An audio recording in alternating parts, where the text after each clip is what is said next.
Just more proof what Hamas really is. Two brothers affiliated with the terror group shooting and killing 3 Israeli citizens at a bus station near Jerusalem earlier today. It's supposed to be a ceasefire right now, isn't that right? 11 others were hurt as Hamas released 8 more hostages to Israel today in exchange for that ceasefire. Coming on the heels of what happened in Jerusalem, look at how hard the NYPD had to fight last night to ensure that a massive crowd of anti-Semites could not terrorize the Rockefeller tree lighting, which was last night in Midtown Manhattan. The scenes were pretty incredible. It got really tense at moments, a lot worse than this. A lot of fighting with barricades, cops having to drag some people to the ground. They tried to rip the flag out of that young man's arms right there. It was a reminder that we're not just dealing with people who hate Israel. They hate all of us. They hate everything around them. They hate Christianity. They hate the Jews. They hate the country that they live in, and these people are all over the place. It's scary to think about. Journalist Rick Leventhal joins us now, along with Newsmax 2 host Ed Henry. Good to have you guys on. Ed, I want to start with you. This group was on a mission to destroy the tree lighting last night. It's a big thing in New York every year. They didn't get there, but what a reminder that the Jews are not alone in this fight. That these people hate the West, they hate us all.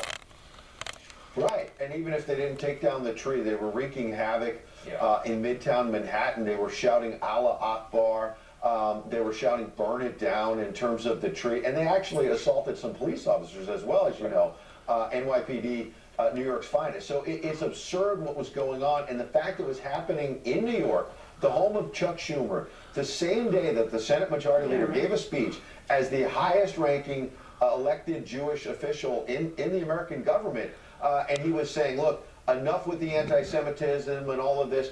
The problem is this was happening hours later in his own home base, number one. Number two, Schumer at one point in his speech said that the left and young people on college campuses are unwittingly promoting anti-Semitism. These folks you're talking about in the video show, they're not unwittingly doing it. They know exactly what they're doing wrong. And it's disgusting. And you know they're paid to do it. And the final point is, what took them 2 months as the highest ranking Jewish government official to speak out about this? It's been almost 2 months since October 7th, and Schumer hasn't spoken out against Tlaib or AOC in a forceful way until yesterday, and then this happened a couple hours later. Yeah, these people are very emboldened. It's wild to see how they are carefree when they make these calls. I mean, they were screaming at, you know, we played in the first part of the show. A Jewish kid was walking near this protest as went down the street. They were screaming terrible things at him, just casually, like, and there was cops right there. They didn't care at all. Rick, I wanted to point out MSNBC canceling Mehdi Hassan's weekend show today, which is stirring up a lot of theories about why that happened. Hassan, of course, was one of the biggest equivocators after Israel was attacked. He reeks of hatred for Israel every time he does a monologue. MSNBC didn't give any reason for the cancellation, but Hassan joyfully pushed the conspiracy theory that Israel bombed a Gazan hospital and blew it to bits. He also refused to accept that Hamas was using another hospital as a terrorist base of operations.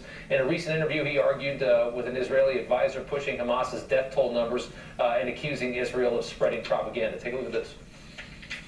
The Gaza Health Ministry says Israel has killed more than 11,000 people in Gaza, including the Hamas controlled. Let me finish my question. You have to say the Hamas controlled. You can say that. I have to say what you asked me to say. More than 4,000. But that's true. Please tell the viewers the truth. That information is provided by Hamas. A lot of people around the world see Russia and Israel the same. They see Russia occupying this guy's a scumbag and annexing land and dropping bombs on civilians and saying, hey, human shields.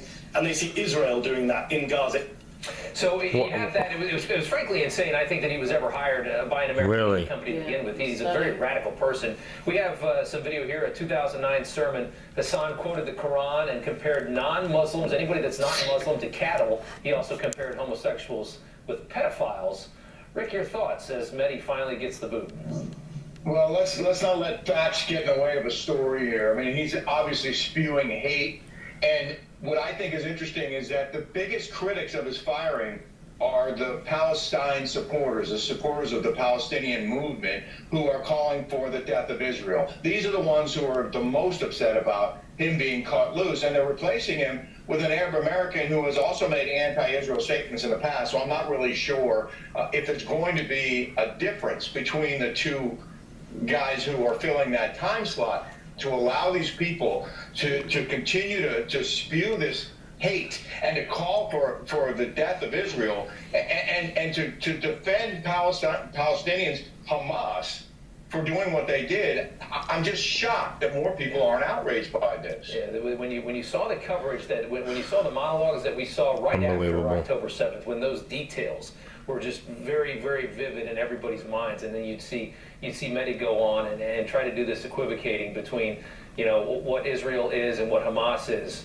I felt like it couldn't be much longer that they would allow that to go on. Ed Henry, Rick Leventhal, good to have you guys both on. Thank you.